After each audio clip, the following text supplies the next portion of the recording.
Hi Aditya, how are you doing? Hi Sankalp, I'm great. How are you doing? I'm also doing absolutely fine. So a lot of people, people who do not know Aditya, he has been like we met through a conference, right? He has been a great delegate in the first place, and now he is a founder of a product, and he has been into entrepreneurship and startups. So today in this particular episode, we'll be discussing a lot more about his journey from being a delegate to being a startup founder and getting into entrepreneurship. Is that right, Aditya? That's right, although that was a stellar introduction, yeah. No, that's how we met actually, right? No, like I remember Revenge or 22. yeah, it was revenge show. Yeah, right, exactly. So starting out from being a delegate, Aditya, right? And since a lot of people watching us will be either they are delegates or they are aspiring delegates and whatnot, right?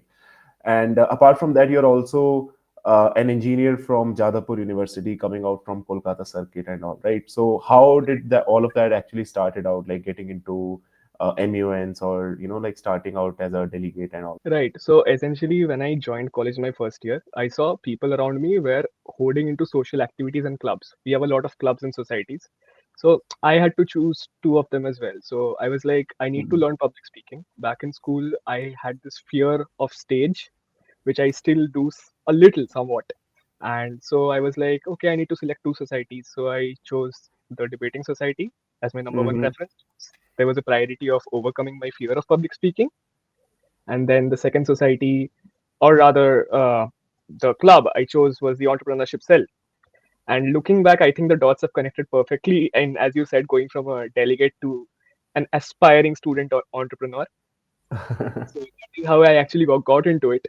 And yeah, so when I joined the debating society, I saw people were doing this new thing called months. I had no idea what months were, and I used to call months as moons back then. I don't know if it does some point or the other.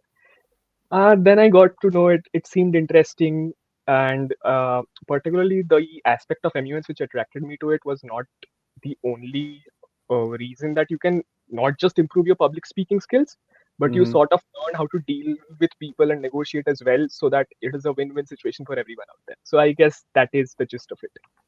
Yeah. So when you actually mention about public speaking, right? That's what my major reason was also to join Oh, MUNs and like trying out different things. Like even it was really same like the way back in school I never went to stage or never like was into debating and all that, and this fear of public speaking was actually there, right? So in order to like navigate through it, and it was very similar case that I also wanted to like conquer through the fear and all that, and I started to join with this the Mansok of KIIT, and starting out like I never joined Mansok, but later on I was like I got into Mansok, but I tried like a lot of my batchmates were doing NUNs, and initially I used to think that like what it's such a time waste and all that all that kind of thing, but then eventually it turned out to be good, right? So yeah. I think that actually helps out in a long run also. Like, uh, let's say the avoiding the fear of public speaking, or let's say having diplomacy, the skills of diplomacy, or the skills of negotiating. Like there are multiple aspects related to just being a delegate, right? Is that like somewhere Yeah, right? that is something I absolutely believe in. And one of my perception shifts happened from there itself, where I realized negotiation is not just something where you hold the other person by their throats and you get what you want. No, absolutely not. That was the misconception I had. Instead, what negotiation is you reach at a point where it is a win-win situation for both. That is the ideal goal of a negotiation. So MUNs Exactly. have, in more ways than one, shifted my perspective towards things. And yeah, I Mhm. looking back, I am glad I chose those options that I did back then. Yeah. So, Aditya, you coming from, let's say, Jadavpur University or let's say Kolkata Circuit, and the eastern part of the country, right? So, first of all, how would you describe your experience being the delegate from coming out from that particular circuit? And what would be the advantages or disadvantages of somebody who's starting out? Because like navigating through multiple circuits across the country, I've realized that there are different kind of students for different kind of circuits, right? And you and me coming from a similar kind of territory, Yeah, right? We know what kind of students are there, like all of that. So how right. how was your overall experience in Kolkata circuit or Jadavpur universities, let's say MUNs and MUN circuits and all? Right. All right. So I'll address this question by addressing the part where it is how easier it is to become a part of the circuit, depending on where you are at, right? So this is all like real estate. It's all about location, location, location. Thankfully, Hmm. I was in Jadavpur University, which has a history of, the JU DepSoc has a history of a money culture in there, which Exactly. unfortunately some other colleges in Kolkata do not. So in that respect, it was easier for me because I was at the epicenter of things, Mm, mm, of all things mm, MUN. But mm, having said that, I was having an engineering background, and the JUDS or the debating society do not see a lot of people coming from the engineering background as such. I was like w- one of the three engineering people in our batch of the MUN society, right? So coming mm, from that, it was I was treated as someone, okay, ये बंदा engineering से है, mm, not have an idea of what international law is.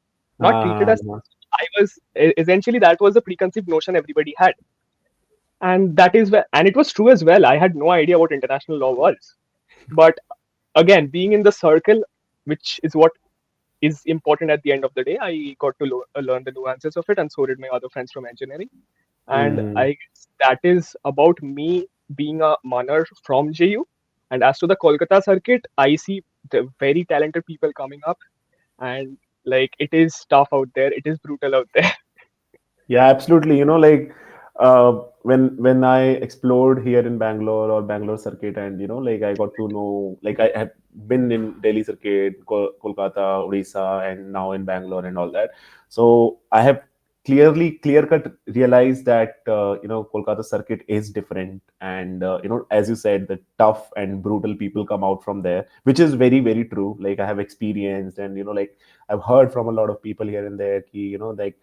Uh, there are certain people like who are very tough from Kolkata, and I have some of the great friends like coming out from like even before we met. I have had uh, friends with a lot of great people like old people from the circuit and all.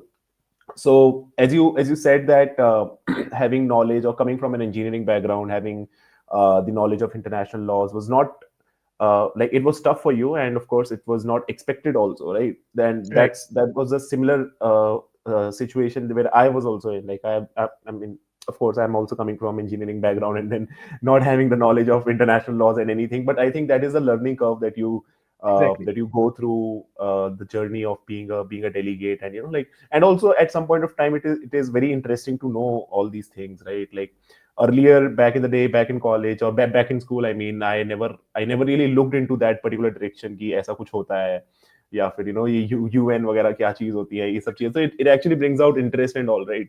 So Yeah, like before I joined the depths of UN, for me was a 5-page history chapter of class 7. yeah, exactly. So that's how it works out, right? Yeah. So yeah, so I still believe that like people coming from, let's say, law background or international law, or people somewhere near that circle, is it easier for them to get through the circuit, or to get at the top of the circuit and perform their level best? This is an interesting question. I'll sort of prepare a parallel analogy, and I'm thinking from the top of my head. So I'm just thinking out loud. All right. So this is like asking, are players born to cricketers good cricketers? uh, You get my point?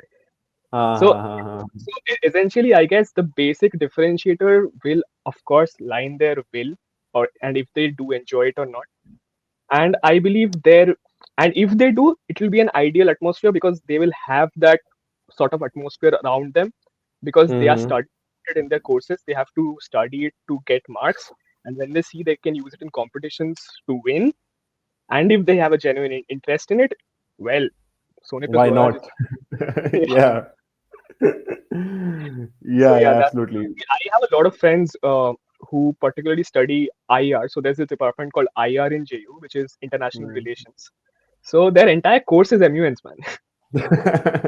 Yeah, that's so true. I mean, I have had friends in that particular domain of the academics, right? So Yeah. yeah, I mean, absolutely. Yeah, yeah. Either you have that, what I personally call it as an unfair advantage, right? If you Hmm. have that unfair advantage of, like, if your course is related to what MUNs are, then that's great. I mean, and also, of course, if you have interest towards it, then that's again, that's the unfair advantage that you hold. But if that is not the case, right? Like you and me, right? So you can, the only way that we have is to, like, keep grinding, keep working hard, Yeah, keep absolutely. understanding these new things, and like, that's how it works out for Yeah. people who are not from that particular background, right? So coming next, Aditya, in a lot of circuit, there are a lot of good things that happens. Like, there are a lot of encouragement and all of that, right? But in every circuit, I'm not particularly saying Kolkata or Odisha or whatever, but in every circuit there is some sort of toxicity that is involved, or the toxic culture that is the part of the circuit, right? So have you ever encountered such situations, such scenarios, and if so, then how were you able to, like, come out of it? Right. Thankfully, during my time, I have not had to, let's say, face such situations because I do very selective conferences. One of them Hmm. being KIT, I go there every year, and I let's just say I choose my conferences carefully. Okay. So thankfully, I have not had to face such things. But yes, I have heard about what you said as well, and Yeah, yeah, exactly. I do know there And are always people involved in every part of life, and I guess in MUNs the focus on them is too much because here you are sitting in committees talking about sustainable development goals while you're doing something. yeah, yeah, exactly.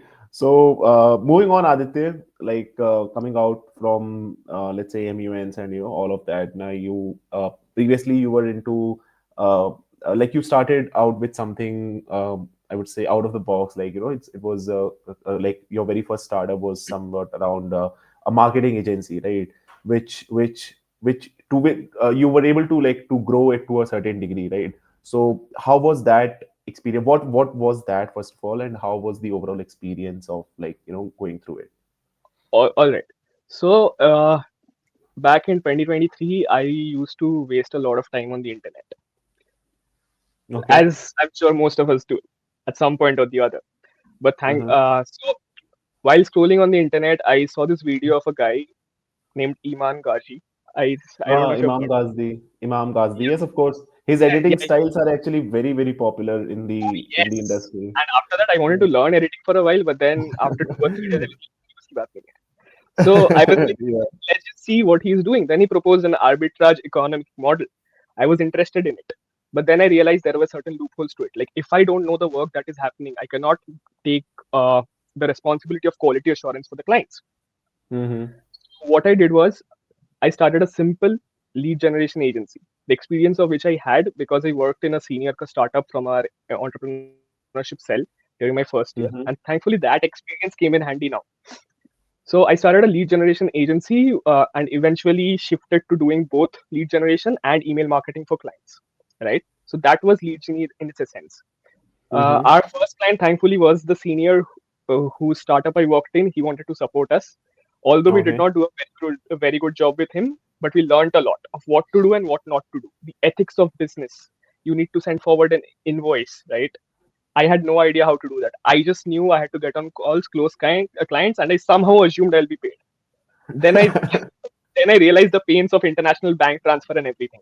So this is something similar to what I said in a tweet the other day as well. That entrepreneurship or building something is like swimming. You cannot learn it by watching. You have to dive deep into it, and Exactly. that exactly has been my experience with Lead Genie. So thankfully, okay. So when I started with just $20 because I did not have enough money as a college student, and I used that $20 to sort of get a proper domain and everything. And then I asked my developer friend to please help me out because I have never written a single line of code in my life.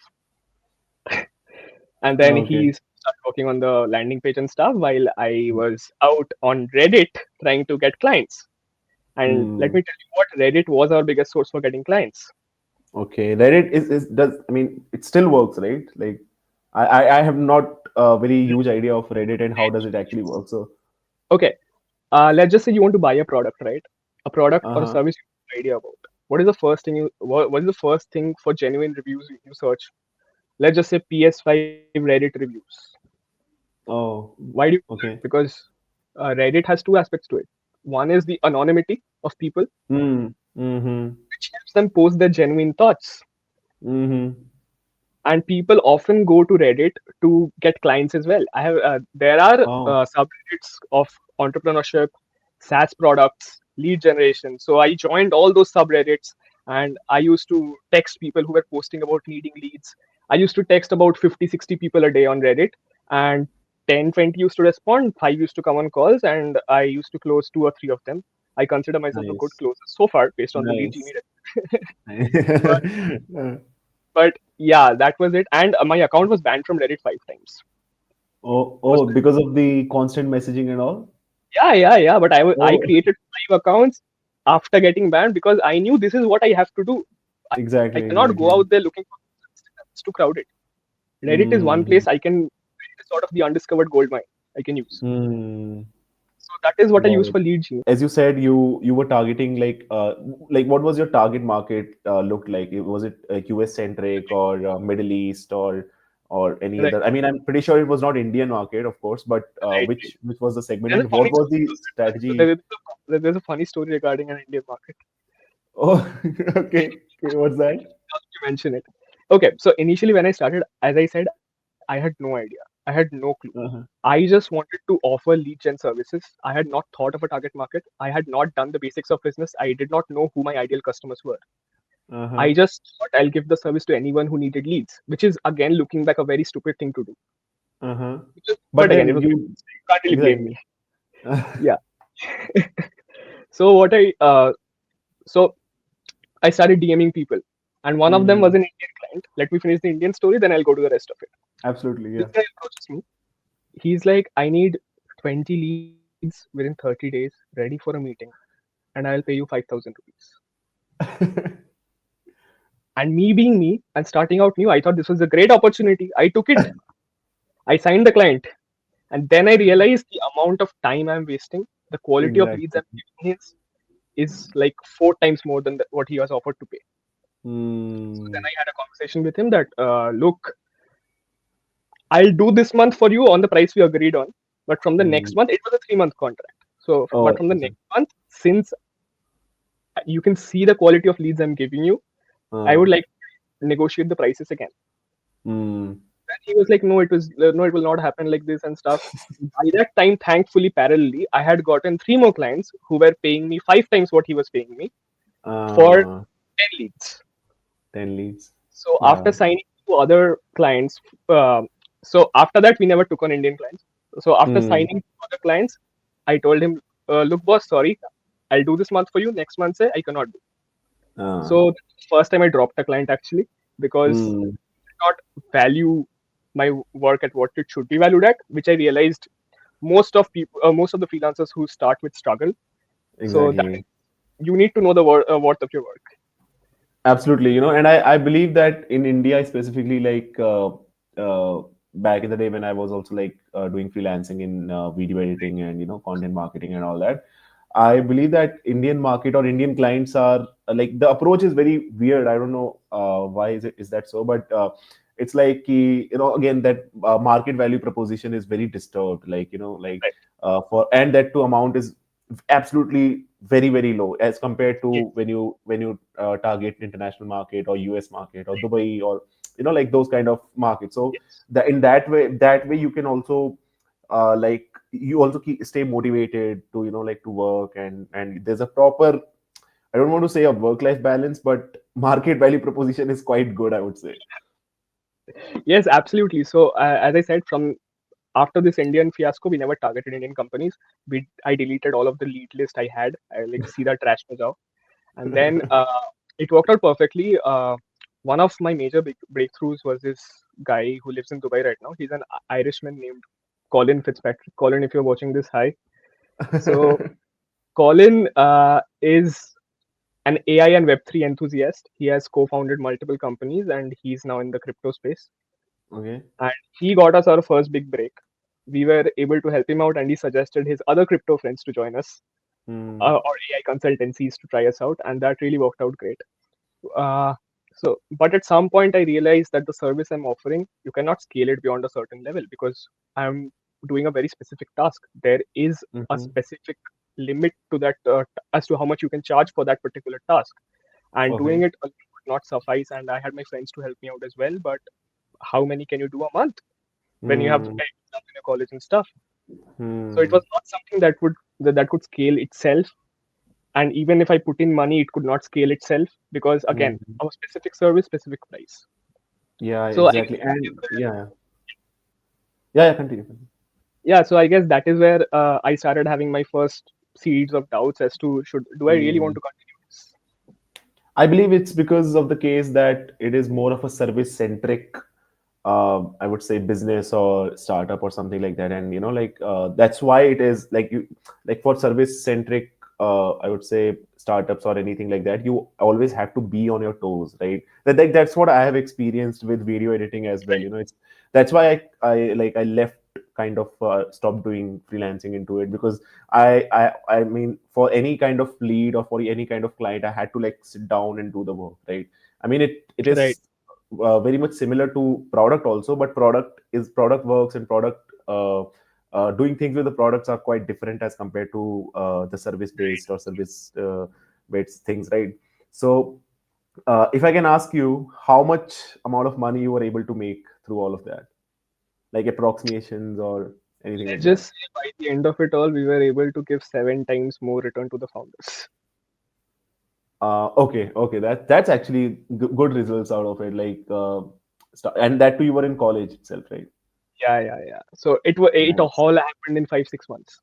Start, end, five, Oh, 6 months. So that made me nice. realize, oh, people can earn money through the internet, and it is not just some Mm. brand or some guru selling his courses, which is very prevalent nowadays. You go onto YouTube, you see a 5-year-old selling a course on how to drink baby powder, or whatever. Yeah, yeah, yeah, yeah, yeah, yeah, yeah. Yeah, that's how it all works out. Like, people who are in online, I would say, have some sort of presence online, or like, in whatever sense, be it their business, or be it through creating content or whatever, right? They know key what is the potential, and people who get the taste of it in a very initial days, right? Or Yep. very, then that is very addictive in some sense, right? Because then you cannot like go back and like try to change things and do all of that, right? So that's how it Right. works. So what are you like currently working on, Aditya? I know there is some sort of cooking happening in the back end, right? So what I'm exactly is glad you that? asked this question. And remember how I said the first time I started out, I had no idea of what my ideal customer looked like or what my Uh-huh. ideal customer was. And I noticed that was the case with a lot of established businesses as well, like the AI consultancy companies we worked with.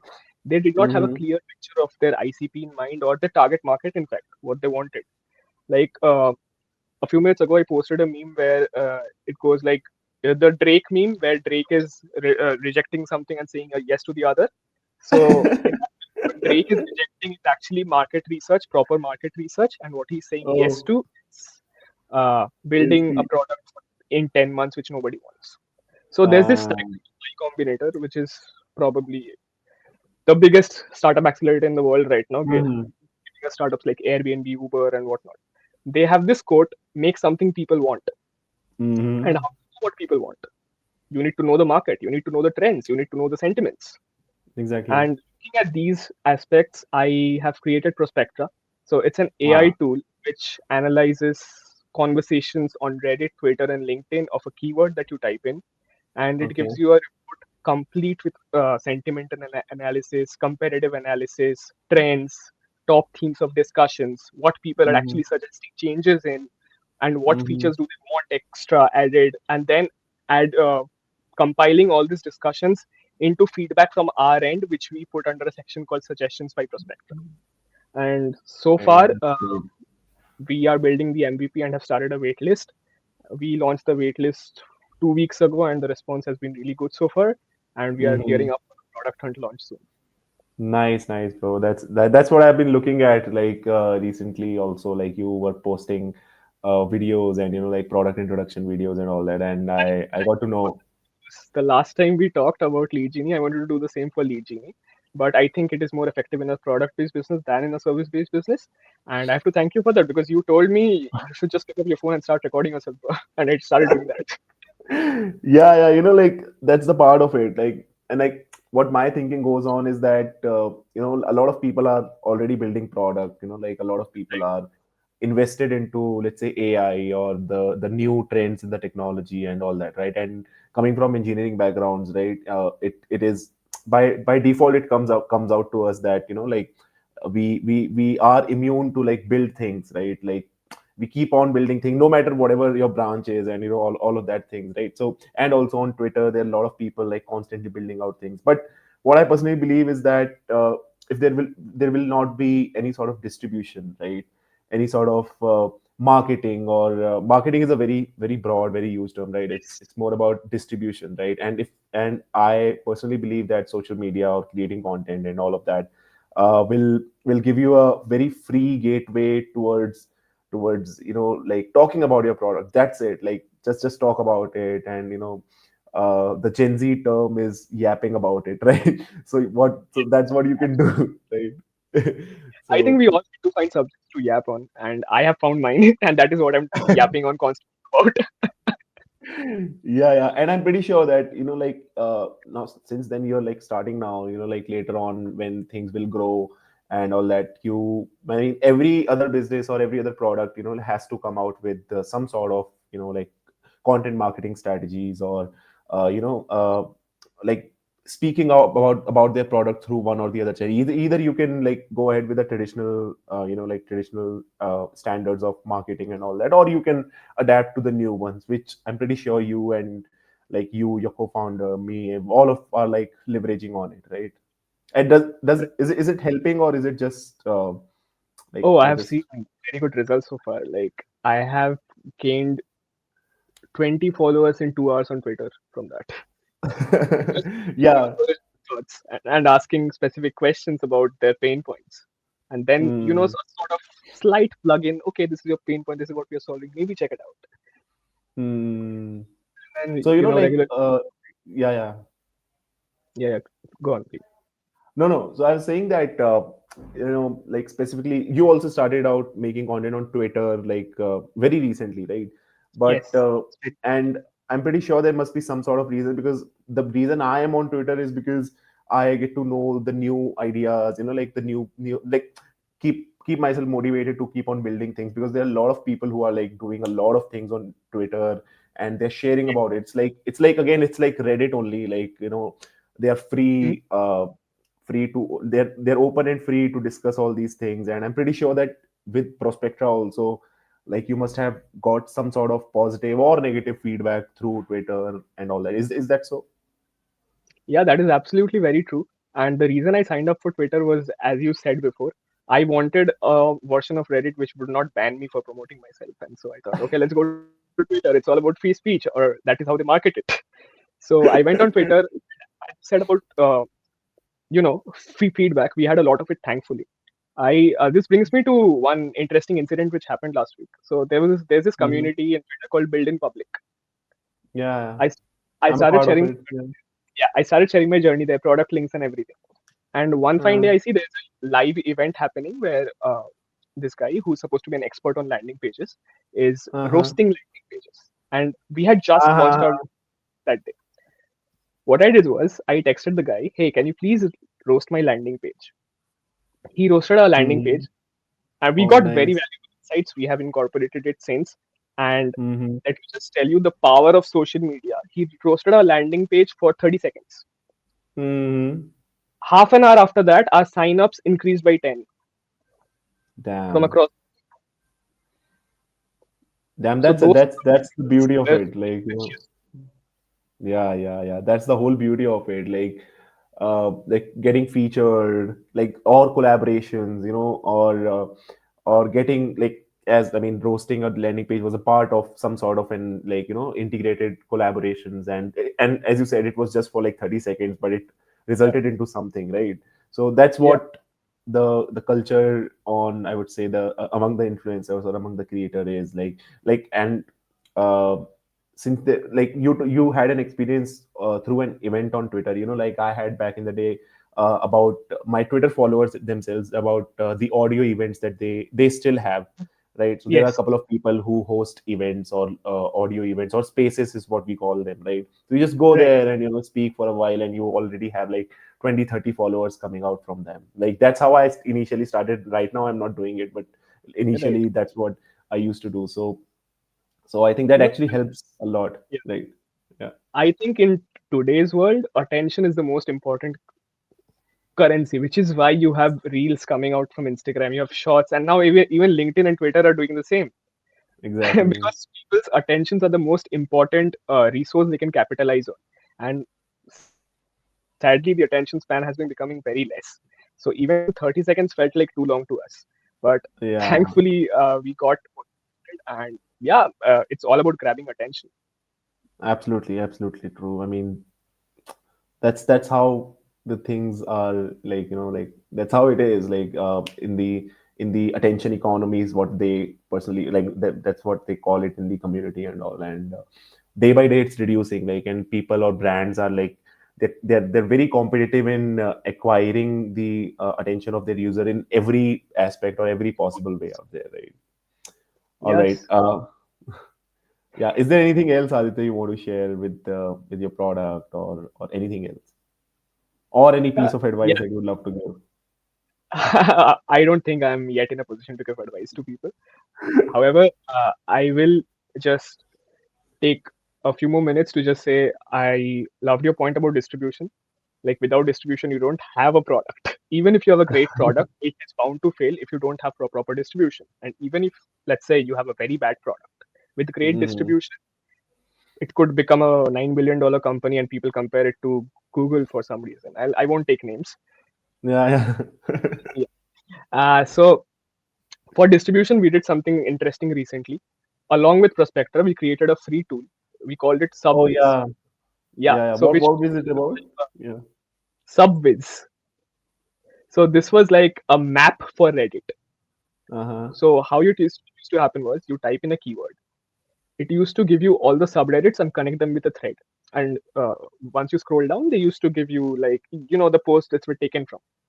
And then there were three plugins there at every Mm-hmm. user touch point. We put, if you want detailed insights from not just Reddit but from Twitter and LinkedIn with a detailed report, go check out Prospectra. It was there at Mm. every touch point with the user, and that also increased our website visits and waitlist numbers. So yeah, I'm just trying to figure out this distribution game and sort of bring Prospectra in front of people, because I believe this really helps out in a lot of ways. I mean, imagine your market research being done from the top three most prominent social platforms in 5 minutes. Mm. Yeah, Imagine the number exactly. Absolutely. of time it saves and the amount you could save. No, though that's what I was like when the first time I heard about Prospectra, or like when I watched the video and gone through the product and all that. Then, I mean, I have been through a lot of people like who are building a lot of things, like through AI agents and all that kind of things, right? But when I actually gone through it, like uh, gone through the video and the product explainers and all that, I got to know ki, there is something that, and there's a product, kind of a product market fit that is waiting itself to, like, just connect the dots and connect it throughout, right? So I mean, I wish you the best with that, and I'm pretty sure that this will come out as something bigger in the whole industry, right? So Thank you so much, yeah. Sankalp. All right. So with this, Aditya, we end up the podcast. And if there is anything else that you want to share, I mean, or you have already shared, but if there's any parting uh, things that you No, want it to was great talking to you as usual, Sankalp, and thank you for having me today. share. Yeah, yeah. All right. Thank you so much, Aditya. This